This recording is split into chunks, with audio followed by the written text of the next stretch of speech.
امام بشر بن حافی رحمۃ اللہ علیہ سے پوچھا گیا کہ کچھ لوگ ایسے ہیں جو رمضان میں بہت محنت کرتے ہیں نیکی کے معاملے میں، بعد کے دنوں میں نہیں کرتے.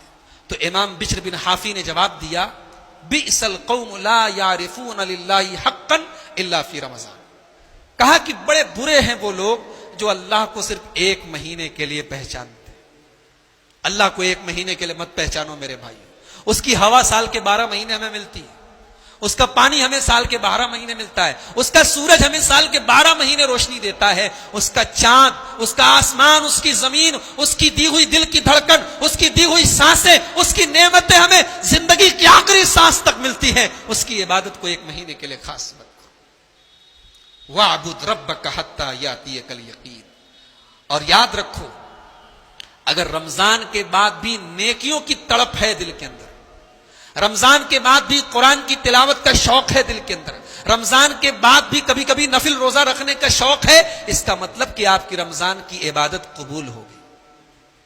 علماء نے یہ بات لکھی ہے، عبادت قبول ہونے کی علامت یہ بھی ہے کہ عبادت کے بعد آدمی عبادت پر کنٹینیو رہے، برقرار رہے. ایک آدمی حج کر کے آیا، حج کے دوران خوب نماز پڑھا، حج کر کے آیا نماز چھوڑ دی، داڑھی رکھتا تھا داڑھی شیو کرانے لگا.